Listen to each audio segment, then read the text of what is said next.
My name is Susan Laurie. You're listening to an interview with Azar Mojidi, a member of leadership of Worker Communist Party of Iran, Hekmatist. This interview is being done on Skype. Azar and I are editor of the party English monthly paper called Communist. To read our paper, please visit our website www.hekmatist.org. That's HEKMATIST.org. In this interview, we'll cover the recent events in Iran and Iraq. Azar, thank you very much for taking part in this interview. Thank you. Right, as everybody knows, on Friday, 3rd of January this year, the convoy carrying Qasem Soleimani, commander of Iranian Revolutionary Guards Quds Force, and Abu Mahdi al-Mohandes, one of the Iraqi commanders of Hasht al-Shabi, was attacked by American forces near Baghdad airport, and the two of them were killed. What do you think lies behind such an event? What led to such an event? The war between the so-called Western governments and Islamic regime, especially the US and Islamic regime, has a long history. And everyone knows that Islamic regime, after coming to power, has always tried to deflect from the internal events, the political troubles in the country, by calling down to America and down to Israel, burning American flag. And this has helped it go through a lot of political turbulence in the country, even though Islamic regime came to power actually by the US and the Western powers with the leadership of the US President Jimmy Carter at that time. And but because of the internal situation, trying to suppress the revolution of the 1979, and taking this slogan of down with America, taking Americans as hostage and occupying the American embassy, all of that has been part of a big plan of strategy of holding to power and trying to divert the attention of part of the leftist groups in Iran or the leftist anti-imperialist groups in the world, and also the whole population. And after the 2001, after the attack on Afghanistan, a war started that George Bush called it the war against terrorism, but we worker communists called it the war of two poles of terrorism, i.e. State terrorism and against Islamic terrorism. This is the main context of story that goes on between Islamic regime and the US in the past 40 years.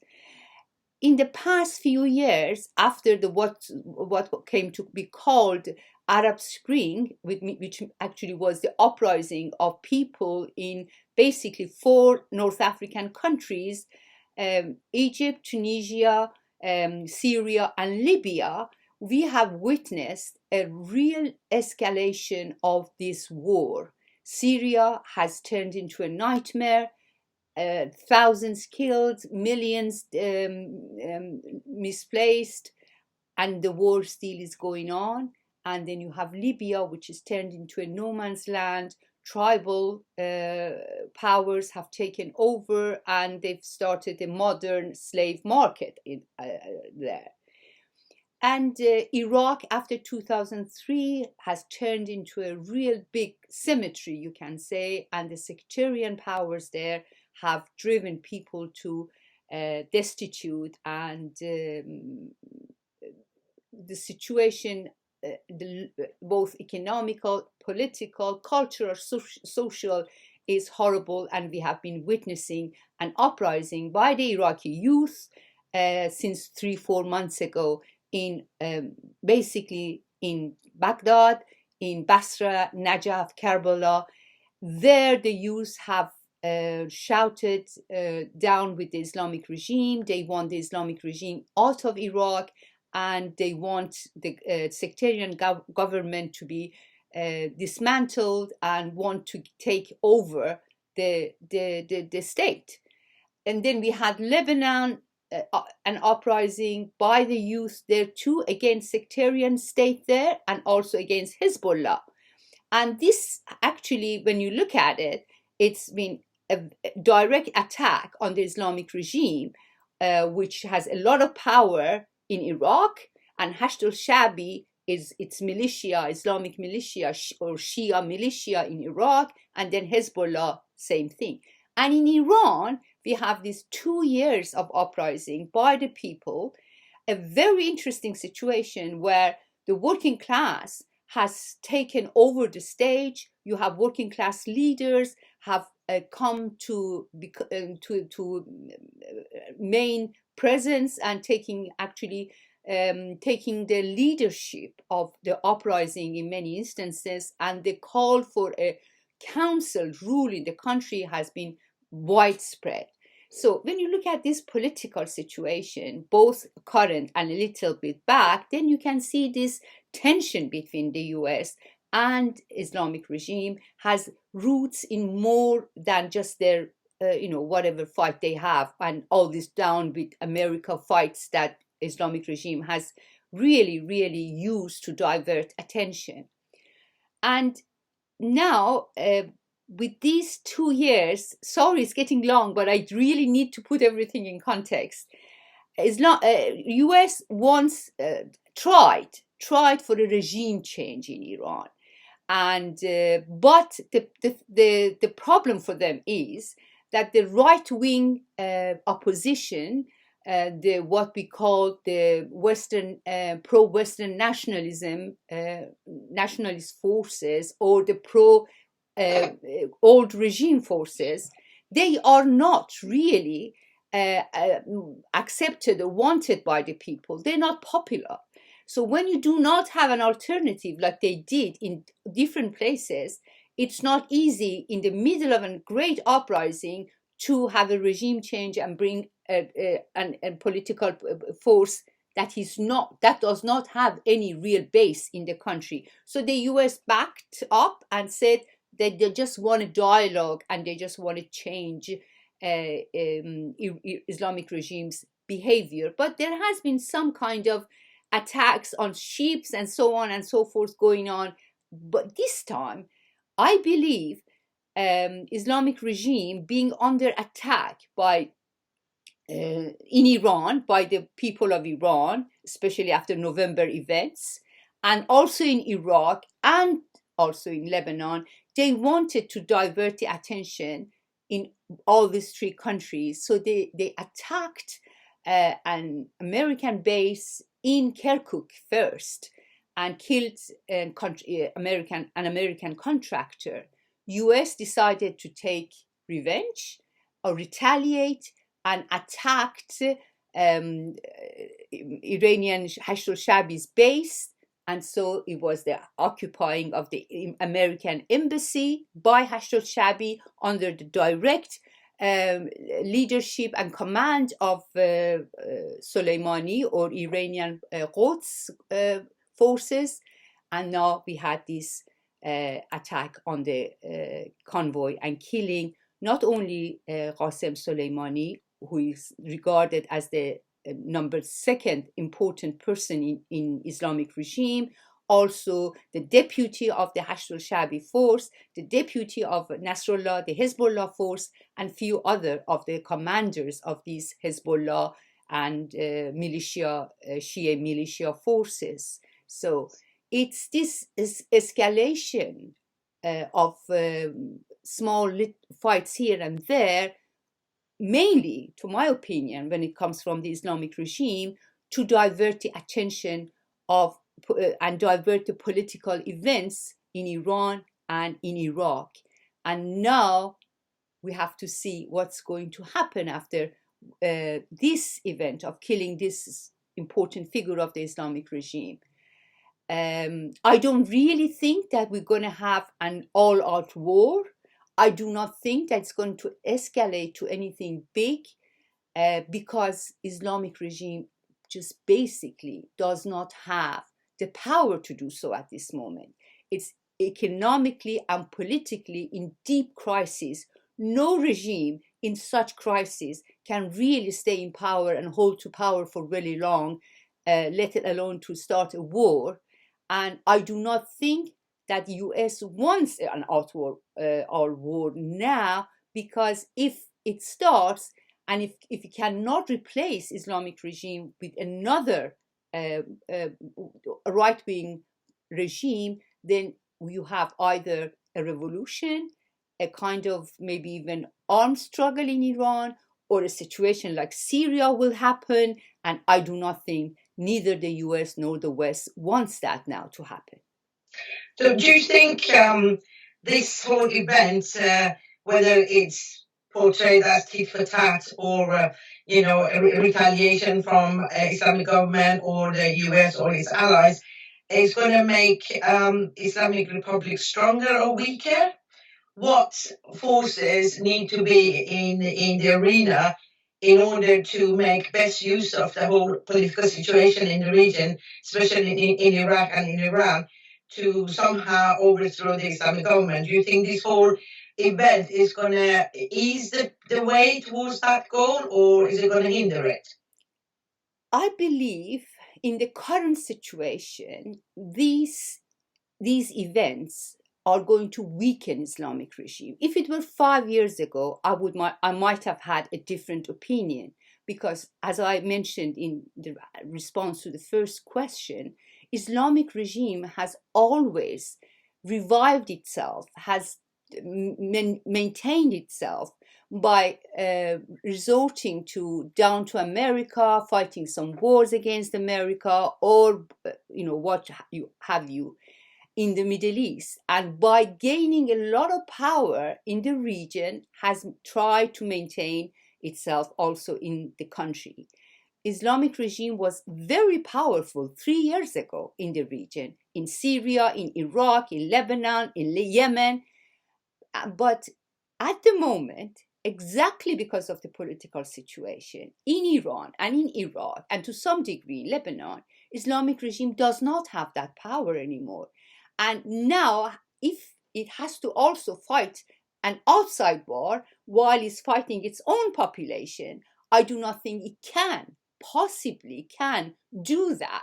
So if anything escalates from that, I do think that it's going to weaken the Islamic regime. And the goal of the Iranian people and the goal of the Iraqi people is to have a more humane society, more just society. They want freedom, they want equality, they want prosperity. They do not want this kind of corruption, sectarian rule, Islamic rule, and they do not want to be suppressed like that. But what you see in Iran and Iraq, it's like, a whole big mafia is taking people hostage, and it's capitalist with all its horrible exploitation. And on top of that, you have actually a huge kind of robbery, you can say. Embezzlements are incredible, both in Iraq and in Iran. And people are just hungry. A majority of people in Iran live under the poverty line, same as Iraq. And the youth especially do not want to take that, and they cannot take that. And they've come to the street, they've sacrificed their lives to change this situation.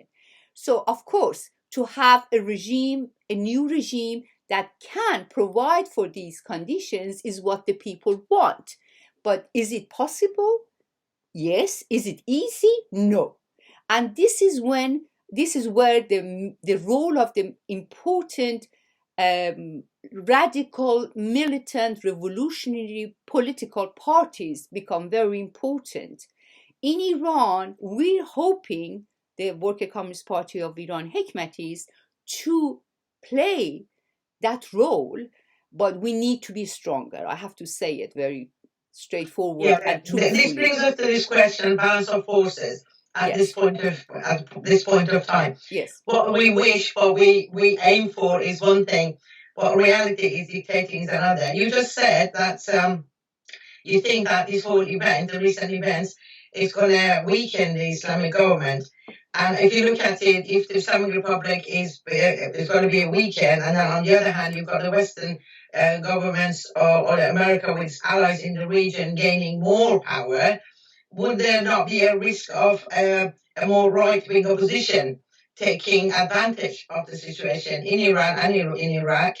So that goes back to the balance of forces, as you said. If the left, the socialists, the Marxists are strong enough in any of these countries, obviously they can take advantage of this situation to overthrow the government in a revolutionary manner.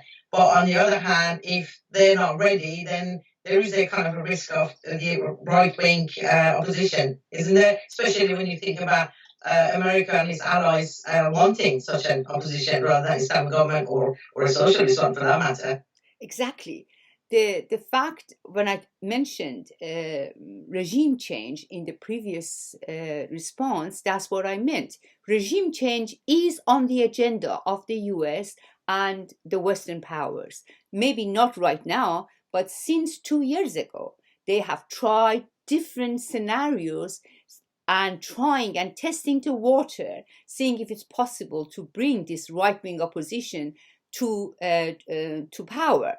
This right-wing opposition is basically the pro-Western nationalist movement led by the son of the Shah, the old regime, and then some of the Iranians, so-called reformists, like a state reformist figures and movement, which always defended the Islamic regime, but since 2 years ago they've tried to jump the wagon and join the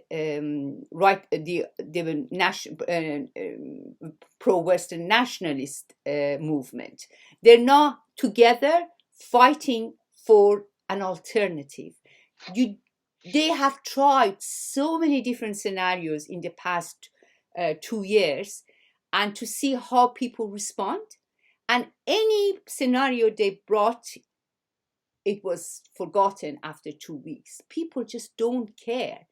They keep coming and telling, Guardian is writing, and Haaretz, and a lot of newspapers, and all the Western media, the pundits come and talk about the son of the Shah, or say people shouted in defense of Reza Shah, like this, the old Shah's father. But these are just anecdotes here and there. If it really had that base that they're claiming it had, they would have done the regime change by now. But the main opposition, the main protest movement is very leftist. The slogans are leftist. They do not want the previous regime back. Iranian population, especially the youth, are very much politically aware. They have a defeated revolution, bloodily defeated revolution of 40 years ago. And communism has never really been died in Iran, even though many communists were executed, tortured, killed by this regime. Is a very strong tradition in Iran. And the opposition, left and communists abroad, have been active all these past 30 years. So it's not like other countries in the region. Communism has a chance to gain power in Iran. The working class is very big, is very educated, is militant, and is young. So and they have already come to the scene, and their slogans against not only the regime but against capitalism is heard all over. And as I mentioned, the slogan to call for a council state in Iran. So all these things makes it very complicated and difficult. It makes it complicated for the Western powers and the US to begin a regime change scenario in Iran. They just want to see when they can actually do it. It's not Ukraine that you can just go, okay, yeah, this gun went and another right wing came, or even Iraq when they invaded it and they brought some right wing mercenaries into power, is a different political situation. So that's why it's taking so long, and that's why it's difficult. But when it comes to the left and communism, they have a base in Iran. The youth have, and it's popular among the youth, among the workers and students, but it's not easy. We know the political situation in the region and in the world for a communist or worker communist party to come and lead a revolution. It's a difficult situation. So that's why, this is just going on. We are trying and they are trying, but I do not think a regime change would be an easy scenario in Iran for the US or the West. Okay, I've got two more questions, if I may.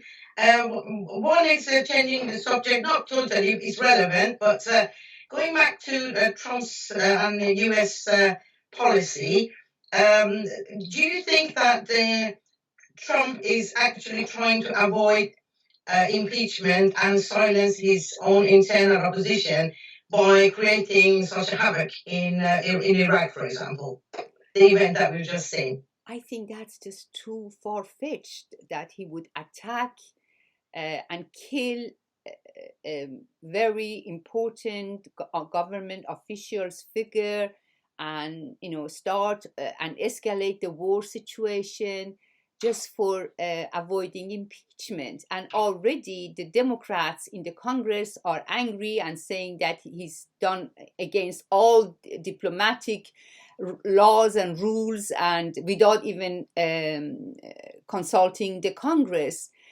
The election is close, and that could be in his picture, that if he does that and he shows power and his machoism, then he would gain the election again. But it could be, I'm sure, all these plans that come, they're multifolded. They have different goals, the main one and then some subsidiary ones. But I don't know. I find it a bit far-fetched to think just to avoid impeachment Trump would do such a thing. I think the U.S. Government needed to show some kind of force after the occupation of the American embassy in Baghdad, where U.S. has power, and so it came to this.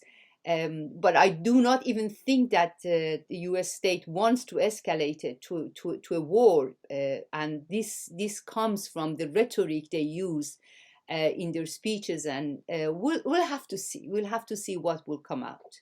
Okay, well, one last question. In reply to the first question, you did mention about the rise of protests in the Middle East, and you specifically mentioned some countries, including Iran, Lebanon, and Iraq. And we do know that these protests against corrupt governments are on the rise, and people are demanding freedom, liberation, and equality. One other thing that has come out of all these, really brave struggles that are going on is that, for example, the protesters in Iraq not long ago, they said they clearly said that all these tribal forces, the Americans, the Iranian-backed forces in Iraq, they've got nothing to do with their struggles. So what we're actually seeing are maybe two parallel movements going on. One is in Iraq, especially backed by the Iranian government, are reactionary and actually hindering any genuine protest going on. And then you've got the other side, that the genuine struggles of the people who want genuine change in that region. And the sense of internationalism, the sense of unity and sympathy for their struggle across borders. And even in Iran itself, there were some slogans saying from Paris to Tehran to Baghdad, we are all united. We all want the same thing. So it looks as though there are really fantastic aspirations and aims and goals that are cropping up and are showing their faces here and there. Obviously, they're all being suppressed, unfortunately. But do you think that's a very interesting observation? There's interesting and very important factor in the current events in the Middle East. It definitely is. I mean, the international solidarity that is felt in Iran, in Iraq, and also in the streets of Paris. The so-called Yellow Vests movement that is over 1 year now, with this, strike that is almost a month old now in France, that has paralyzed the whole country, crippled the whole country, and they have always taken banners in solidarity with the Iranian workers and Iranian movement. And when the student movement about 3 weeks ago in all over Iran, in over 20 universities, they had similar slogans in solidarity with Iraq, with Chile, with Lebanon and France. It feels it's so heartwarming actually to see that. And then what is important when you come to the Middle East is all this false narration that the pundits, the politicians and academia try to give of the Middle East as Islamic countries or Muslim countries, religious countries, conservatism. All of that has been shattered by demonstrations in Lebanon, Iran, and Iraq. Iraq was incredible when the youth came out against sectarian government, against all tribalism, against Shia, Sunni, Kurd, Arab. They said that they want a secular state, and they also talked about freedom and equality in Lebanon too, which the sectarian state has much longer history. They came against it, and they demonstrated against Hezbollah and Amal and all these religious forces and parties. And the funny thing is that the West has tried to portray this tribal and sectarian kind of state as the ultimate democracy for the region. Started in Lebanon, then in Iraq, and some of the Iranian nationalist groups of like, for example, ethnic nationalist groups, not the like Iranian nationalism. They have tried to replicate the same scenario for Iran and saying we want this kind of sectarian state. Now everything is into shattered because the youth in all three countries are against it, and they want a secular state when it comes to sectarianism, and they want more freedom. So democracy, all of those concepts, all of these discourse have been just turned aside by months of demonstrations in the region.